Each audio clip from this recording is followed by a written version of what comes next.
So, I have taken a second to do this video because I did not want to respond in anger.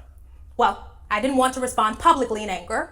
As I mentioned earlier, I have been quite angry and messy on Patreon. That's why you should be a Patreon member. But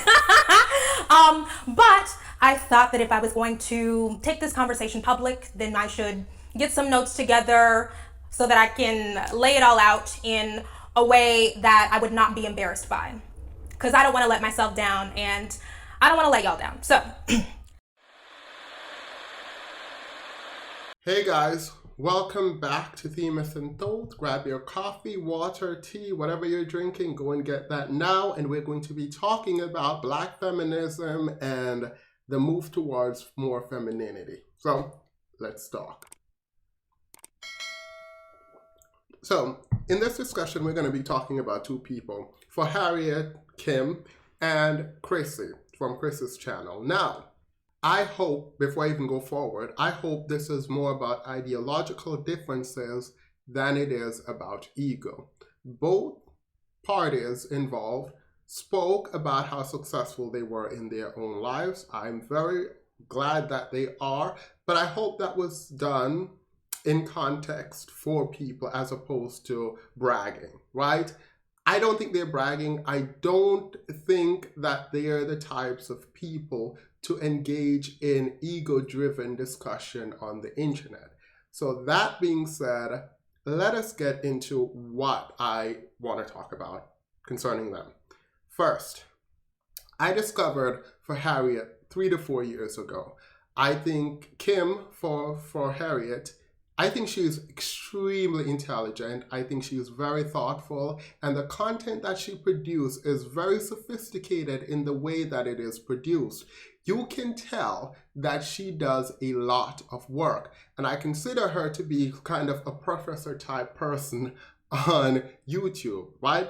So her channel focuses on black feminism. It is a space for black women who want to understand the world and for her to also learn from people. So I like that. I really appreciate her thoughtfulness. So two of my favorite videos from Kim are this: why did the Me Too movement skip Bill Clinton? It's a very short video. I like it because I was wondering the same thing when it came out, right? Then her next video that I really like is her questioning about Chris Brown. When Chris Brown talked about negatively about African-American women, her video on that I think was absolutely brilliant, right? Now, for Chrissy, I discovered Chrissy more recently, I think a year and a half ago. And I find her to be really amazing too. I think she is an intellectual powerhouse like Harriet. They're very different in their presentation style, in what it is that they talk about and what they advocate, because Chrissy advocates for hypergamy. She also is invested in the advancement of black women, but she's been criticized a lot for being very narrow, which is what this video is going to be ultimately about. Narrow-minded in what she proposed. I don't think that is a fair criticism, though I understand why it exists. So we'll get into that a bit later. Also, two of my favorite videos from Chris's channel would be this. And for me, I really appreciate that she took the time to talk about the little African-American girl out there leading the protest and why that was wrong. So I like that. And then she has another video that is titled, Why Black Women Should Not Just Marry for Love. And if you watch that video, it is these two women are very good at what it is that they do on YouTube. So I just always thought, and I really do honestly think this, I've honestly thought that they would come together at some point. Not in this way. To say I'm disappointed is not okay, but I wish that they had come together in a more productive way. And productive in that, I think that there was an opportunity here for them to share their platform with each other and learn from each other. And they have disagreements now, and it sucks because they don't even know each other. Like, this is all over the internet. So, I mean, if two intellectual powerhouses cannot get along, there's no hope for Cardi B and Nicki Minaj, right? So, anyway, let's continue. What do they disagree about? It is something that I've admitted on this channel to not knowing a lot about, and it is trans women. Should trans women be included in the black feminist movement? Now, I know there's a lot of questions here. I did a lot of work in like a 2-3 week span trying to understand trans women. And I have to admit, I have a lot of questions. But before I get into my thoughts, let's hear what Harriet had to say about the issue, because she's the first one to make a video, and then Chrissy made a video responding. So let's hear what Harriet had to say. Let's talk about the situation. A couple of weeks ago, I did an interview with two young black women named Candace and Danielle. And, you know, I moved to Dallas, right? And so they are local activists in Dallas, and they're two 20-year-old women.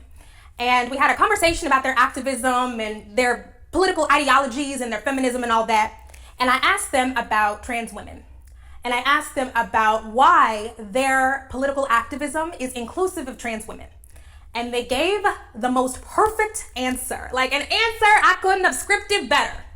So I clipped out their little answer and I put it on Instagram. And under that Instagram post where these two 20-year-old black girls were talking about why it was so important for them to be trans inclusive in their activism, why when they are out marching and protesting and making signs that they are intentionally making space for and inviting trans women in. There were so many nasty comments under that video. Nasty comments about, well, we're cis women, we're biological women. Why should biological women have to care about trans women? You're being a mammy, you're being a mule. Biological women have rights too. It's like, bitch, get out of here, right? First of all, I don't even know how y'all even get to Harriet. How y'all get to this space? Y'all know where I stand. Y'all know what it is. This is a space for all women. Cisgender, heterosexual, queer, trans, everybody. So I don't know how you get to the Harriet YouTube, how you get to the Harriet Instagram trying to say that transphobic shit. So I'm on the Harriet Instagram page. Follow us on Instagram. And I am seeing the responses to these young black women who are so funny and they are thoughtful and they have their shit together in a way that I did not have my shit together when I was 20 years old. And I was angry about the level of hate that people were spewing in those comments. So I went to my Twitter page and I don't know what the real tweets are, but I said, I'm really tired of transphobic black women. Don't y'all understand that disrupting normative gender works in our best interest? Don't y'all understand that deconstructing the gender binary, the white supremacist gender binary, works in our favor? There is no real reason to be transphobic. It's good old fashioned bigotry. Good old fashioned. Because trans women ain't trying to hurt you. Please. They're not trying to take anything from you. Trans women are trying to live, trying to get employment, trying not to be discriminated against in healthcare. So the idea that somehow you are fundamentally or materially harmed by the kind of work that cisgender black women should do to make sure that our spaces are welcome for all black women is bullshit. That shit pisses me off. And that shit is rooted fundamentally in white supremacist ethics. And I said that. And I said, I don't know why y'all are spending your time being transphobic when it would help you enormously by rejecting those white supremacist ideals, by rejecting the white supremacist construction of gender, which has resulted in a binary that excludes women of different that excludes different gender presentations, non-normative gender. Why are you doing that? Okay, so there's a lot here, right? And this is part of the reason why I really like Harriet. She's very, very thoughtful. And you don't get that a lot from people on just general platforms, right? The idea that she goes out of her way to make sure that she is thinking about what it is that she's saying before she's saying it. I love that. However, I do have some problems. Is transphobia rooted in white supremacy, right? Is that true? And I want so badly to speak to a trans person who is deeply invested in the trans movement. I need to speak to them because I've done a lot of work. I've read the literature, not everything, obviously. And I have questions that are unanswered by the literature, and there are conflicting evidence online. So I need someone or people who are deeply invested before I espouse my own beliefs on the matter. Now, to this point, there is a lot missing. I don't think she's wrong, but I don't fully agree with her conclusion that being transphobic, which is wrong, by the way, you should not be transphobic, is rooted in white supremacy. I don't necessarily agree with that premise, but I do agree with the fundamental principle that she is espousing about transphobia in general, right? I do have questions, and I'll get to those at the end of this. But before I keep talking, let's hear what Chrissy has to say. Because again, for Harriet's main issue is that overthrowing the traditional notion of gender norms works in the best interest of Black women.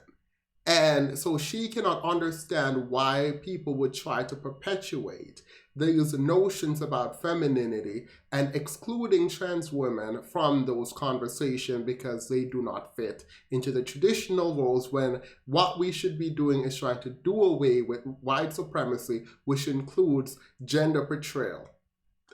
I think that is a high hill to climb. I understand it, and to a lot of degrees, to a very far extent, I agree. But let's hear what Chrissy has to say before I give my thoughts fully. Now, as far as the transphobia accusations, on my platform, I will always center and prioritize biological Black women. I'm not sorry, okay? Nobody is trying to oppress Black trans women, because that's like a popular term. I'm not trying to condone any harm they experience. I don't feel superior to them in any way. But the biological Black woman plight comes first here. Just like their plight comes first in trans spaces or LGBT spaces, okay? And, what I find so interesting about this femininity content pushback, coming from Black feminists in particular, is that somehow it's okay for Black trans women to play into traditional femininity and gender norms, but when Black women do it, it's Eurocentric and it's problematic. And, we can argue that trans women do it for different reasons and they're just trying to survive. I would agree with that, okay? We can argue that not all of them are trying to look traditionally feminine. I can agree with that too. But yes, most of them are trying to look more traditionally feminine. Exceptions do not make the rule. Yet I don't hear anyone calling trans women Eurocentric, Black trans women Eurocentric. Or they get a pass because, they're trying to avoid being harmed. And I totally get it. But if transphobia went away tomorrow, I doubt that they're going to try to stop passing, because that's a big thing with them. Okay? They're not going to give that up. They're not going to give the appearance of traditional femininity up. So while they are shaming women like me for playing into this supposed Eurocentric concept of femininity, they're right next to us doing the same thing. But you want me to stop? Absolutely not. No, I'm not going to stop. If Black feminists and Black trans women want to get rid of gender norms and quote-unquote Eurocentric femininity, and they want to destroy the current concepts of femininity and masculinity, then be the example. Be the example first before you try to come and tell me what I can't be. If you as a trans woman can use traditional femininity to pass or get ahead in life, who are you to tell me that I can't? Are you crazy? No, absolutely not. Another thing I want to clear up is that I never said that trans women were the reason Black women were masculinized. But yes, conflating the issues of biological men, because that's what trans women are. This is no shade to them. I'm just saying they are biological men. They were born men, right? Conflating the issues of biological men with biological women will further masculinize Black women. And that's not debatable. And this would happen with or without the system of white supremacy. One, because there are typical physical traits that come with each gender that we can't do anything about. That's why, trans women go through all the surgeries or whatever, because they're trying to not look as masculine, right? And two, again, gender norms existed before white supremacy. Take away the system.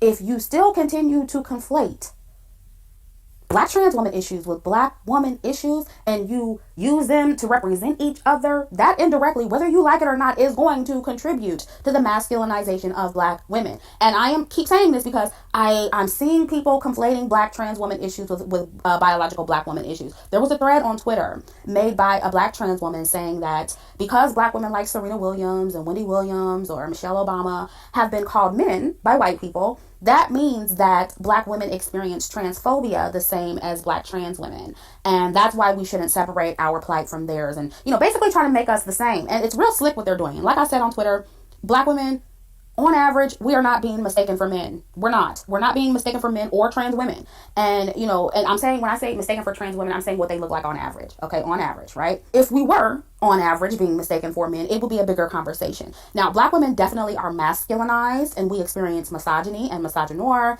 And while that may overlap with transphobia, it's not exactly the same. And in my opinion, that thread on Twitter was just another attempt to lump black women and black trans women together to make trans women feel more like biological women, because that's the thing with them, you guys. It is. And again, I'm not trying to be transphobic. I'm just calling it like I see it. They want to do any and everything they can to feel like a biological woman, even if that means invalidating the experiences of biological women. And that is where I draw the line. And what black... All right. There is so much here, right? And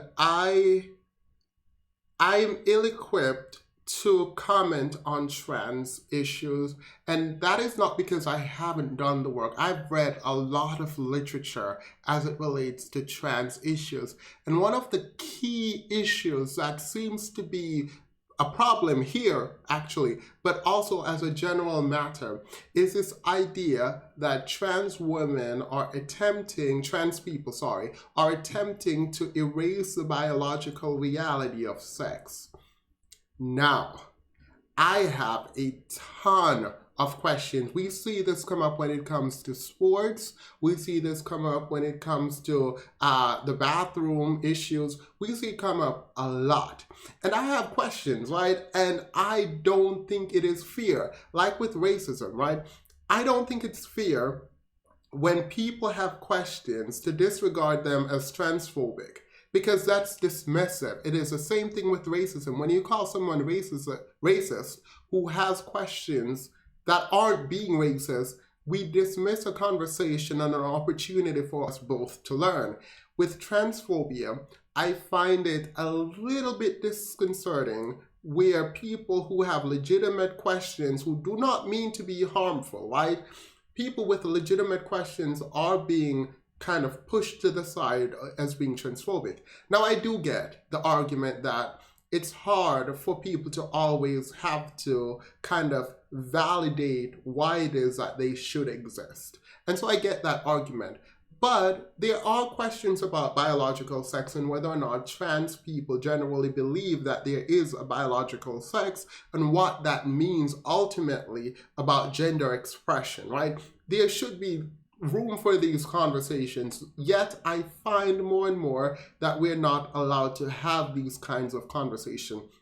So I do get where for Harriet is coming from, and I get where Chrissy is coming from, though I think Chrissy might be a tad bit too extreme on this matter.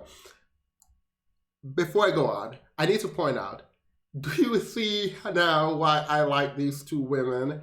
They are extremely, extremely intelligent. Both of them are extremely intelligent, and I love that. I like the fact that these women are able to articulate what it is that they feel in a logical manner that allows for people to understand, dissect, and really get to the root of the bigger issue that they're having. So I do appreciate that. I don't think that they need to be disagreeing on trans issues. I think that they both should be talking to trans people, one, and two, to each other, because I don't think for Harriet believes that there is no difference between a trans woman and a cis woman, right? A woman who is biologically woman. I don't think anyone believes that they are exactly the same. And that's one of the questions that I want to ask from the trans community, right? Is there a difference between, in your mind, between a biological woman and a trans woman, a cis woman and a trans woman? Is it even bad to say biological woman if that is what cis women are? So there are a lot of questions that I have. And if I'm schooled properly, right? Like, I don't mind changing my mind. I do that every day. If there are legitimate arguments about why, then I'm down for it. But as of now, the biological reality still exists, right? And so I need to talk to people. Is this even something that trans people even care about, right? Like, this does not seem like a thing that trans people care about. So I don't understand the discussion about whether or not sex is a biological reality. And then gender is an expression that can be changed. So anyway, let us move on now. And we are going to go directly to the issue that I thought this video was all about, and it is femininity and the space that exists in Black women for femininity. Let's talk about it. The first thing that I'm going to say is, across time and space, womanhood is not a monolith. It means and has meant lots of different things. It has presented itself lots of different ways. So if you are a Black woman and you are stuck on thinking that womanhood has to look one way for it to be legitimate, you're doing yourself and your history a disservice, because that's simply not true. The next thing I'll say is that if your movement endorses the denigration of Black women who are poor, disabled, trans, queer, masculine, sexual, uneducated, can't grow hair, fat, or ugly, then I'm not fucking with it. Your movement is anti-Black. Your movement is rooted in white supremacist ideals. So let's call a thing a thing. Now, I'm gonna take some responsibility here, because something that I can be better at is making sure that I underscore when I'm talking about ideas, that I make sure to make it clear that a lot of good and smart people embrace bad ideas. The disagreements that we have don't have to be personal, right? I can say, hey, you saying some bullshit, but that doesn't mean, it's not fuck you. But the ideas are still bad. So let's talk about some of those bad ideas. In the Western world, there was a political need to construct an ideal of femininity that was a thin white woman, upper class, non-sexual, subordinate to men, fragile, delicate, cisgender, demure wife and mother, Google cult of domesticity, Google cult of womanhood. And that ideal was constructed to keep white women in their place and to prop up white male power. Now, conversely, Black women were represented as the opposite of that, so that we could keep being raped, abused, tortured, overworked. We are unwomen. If you've read Handmaid's Tale, unwomen. We are non-women. And many times since emancipation, Black women have tried to say, we're not that. You got it all wrong. No, we actually can be demure and subordinate, and we can be that ideal. You're mistreating us because you think we're not women, but we actually are that. And we've done that in order to prove ourselves worthy of being acknowledged as women, right? But in order to show how committed we are to it, those women said that they were going to denigrate the women who did not fit that ideal. So they said that they were going to sideline and marginalize. And again, this has happened many times. So they have said that they're going to sideline the Black women who are fat, sexual, outspoken, queer, trans, poor, because those women make the race look bad. We've been doing this, right? So all this stuff okay, let me calm down. All of the stuff that people who embrace certain ideas are talking, these are not new ideas. This is not a new tactic. Now, maybe we have inserted some 2020 language. We are using new modes of communication to spread the message. But ain't no innovations here.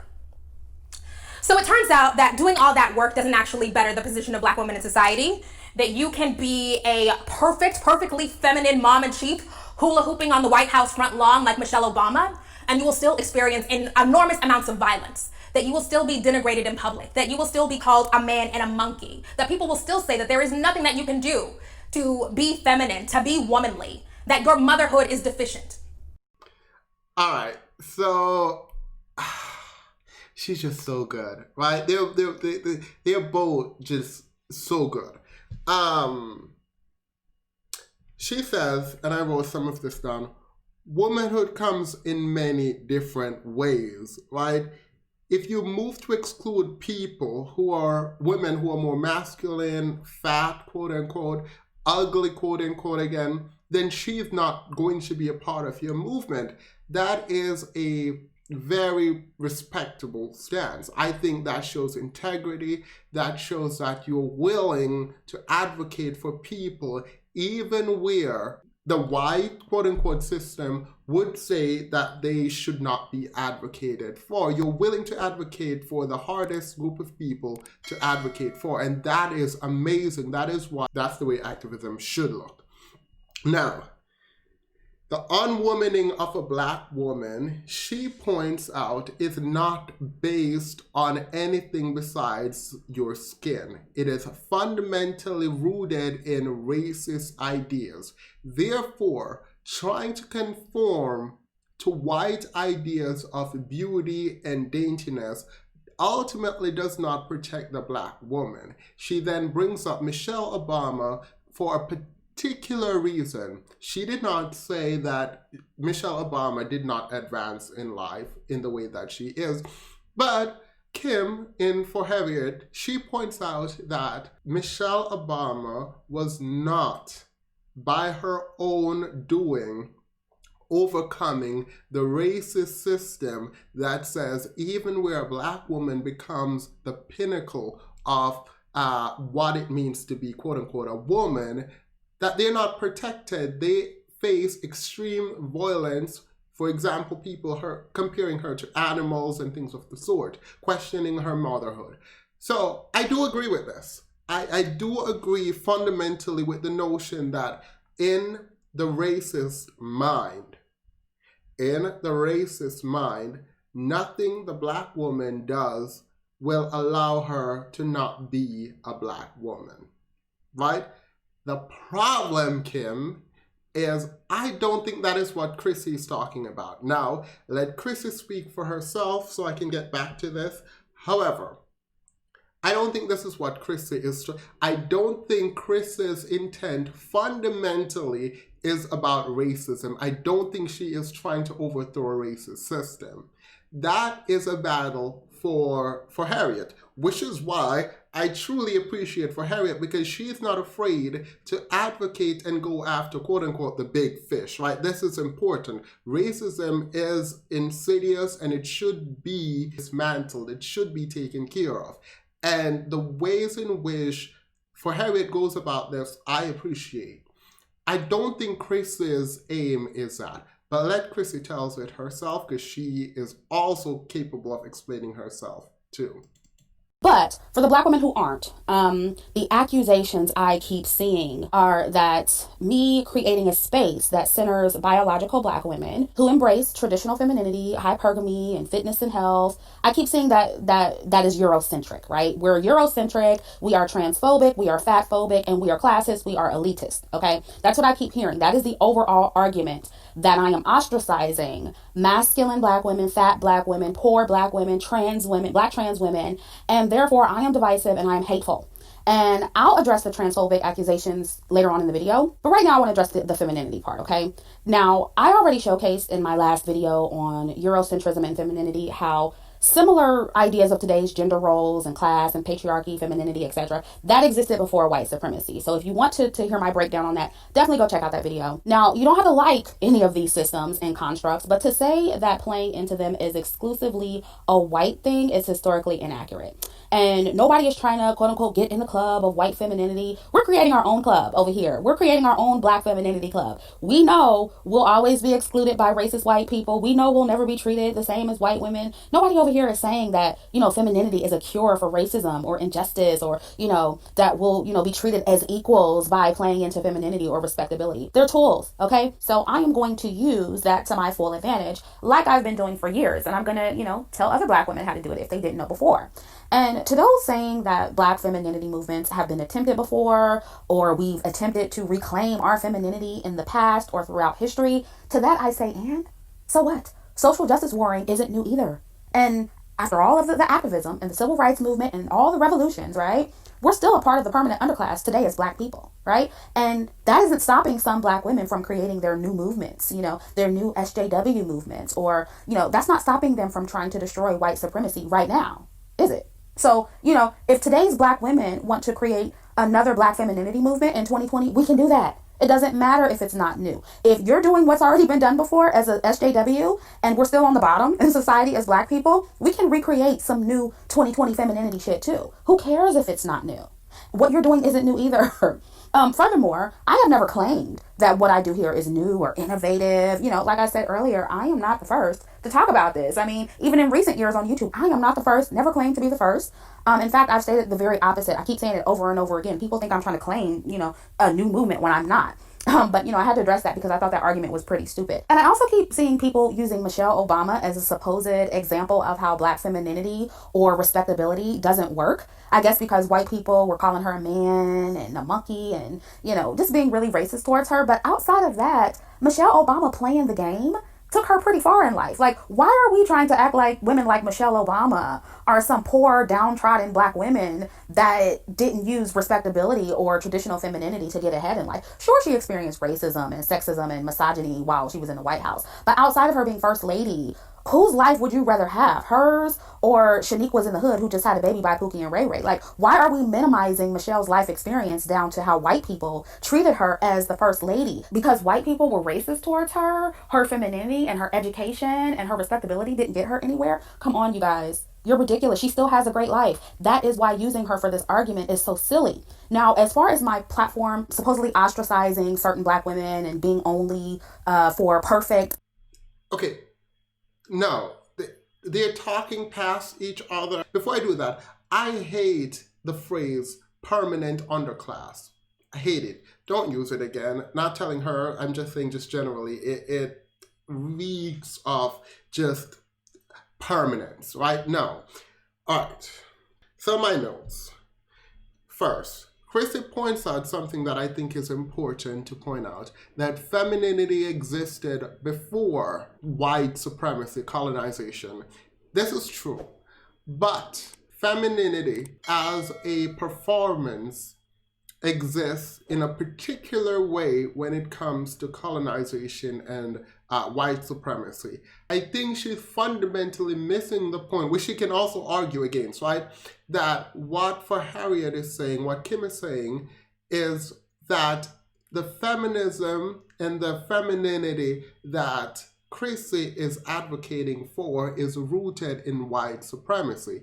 If your argument, Chrissy, is that it is not, explain how. Because if you're pointing to the fact that femininity existed before white supremacy, the follow-up question is then going to be, is your femininity the one that existed before colonization and white supremacy? And how do you know that? Or is it rooted in the ideals of femininity that came along with colonization? Because the argument being made is that your femininity is rooted in white supremacy. You saying that femininity generally existed before white supremacy. We know femininity is a performance, and therefore, is the performance you're advocating the one that existed before colonization or the one that was caused by colonization? So I thought that was kind of a bit out of kind of touch with what the criticism is. Now, I did watch her video on femininity. I don't actually think it moved the needle in any direction in answering the question concerning which femininity she's trying to appeal to. Now, I think she also missed the point about Michelle Obama. Now, I'm sure for Harriet, Kim is going to correct me if I'm wrong, but I think Kim was bringing that up to say that no matter how docile a woman becomes in terms of their effort to be feminine, when you're a black woman, racism still exists. And so what Kim is saying ultimately is that there are bigger fishes to fry. What Chrissy is saying is she's not trying to fry those fish.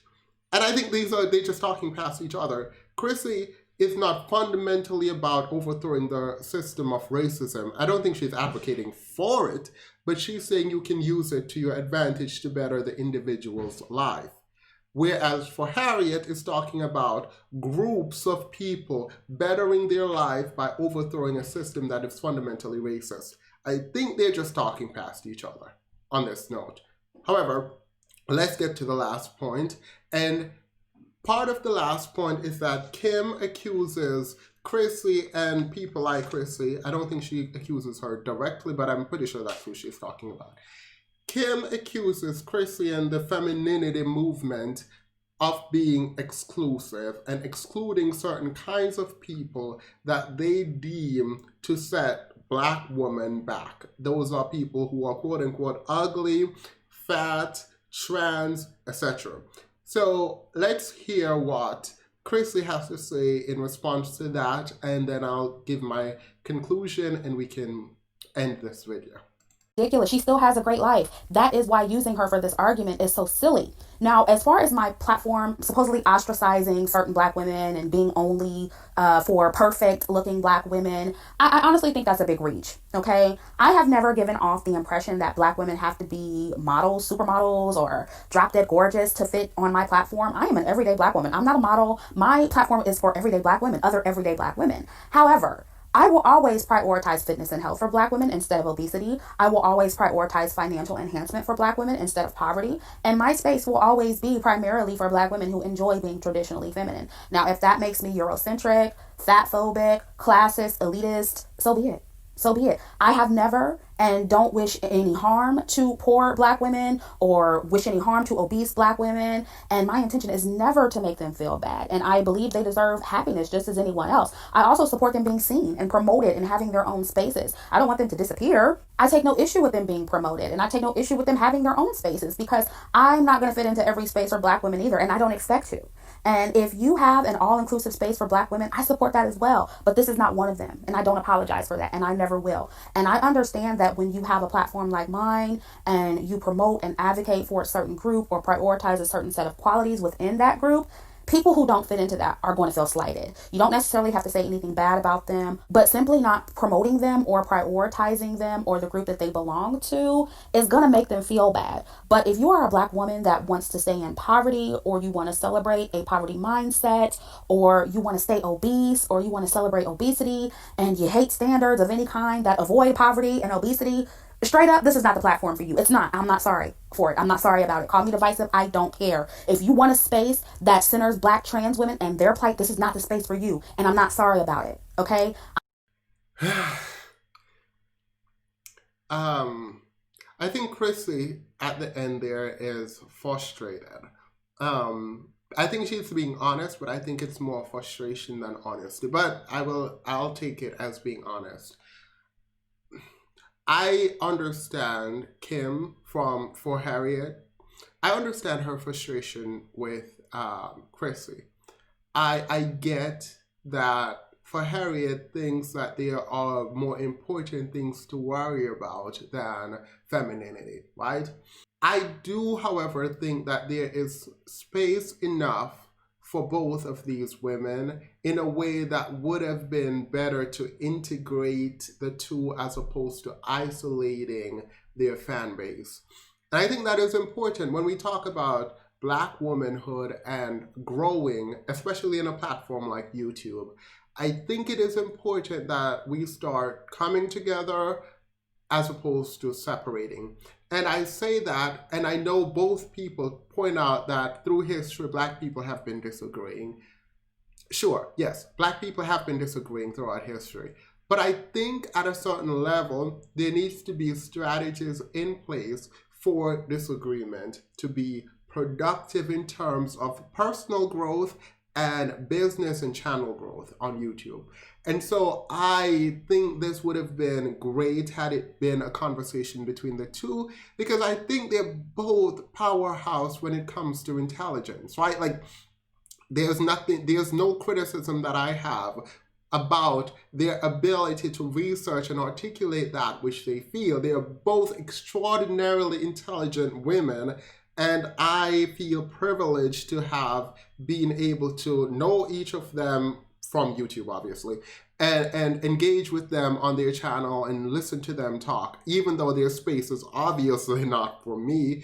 I can appreciate them, and I sincerely wish that they had spoken to each other about this as opposed to kind of going after each other online in the way that they did, thereby isolating their fans. The issue, I think, fundamentally is that for Harriet, Kim, that she sees herself as advocating on behalf of all Black women and wanting Black womanhood to be centered not on just femininity, but a lot of things that would not exclude particular kinds of Black women who cannot fit a specific kind of mold. To do that, I think for Harriet rightfully believes that there is a system in place, a system that defines beauty that fundamentally at its root excludes Black women. So she's taking kind of a macro approach to the system in terms of overthrowing, I use that cavalier, but I don't mean it in that way, in an effort to advance Black womanhood, right? Chrissy, on the other hand, is thinking from an individual's perspective, where an individual Black woman can advance who they are, their station in life, by either marrying up or working on themselves to be successful as an individual. I don't think these two things are incompatible, right? I think part of why it seems incompatible is this notion that femininity can only be performed in a specific way.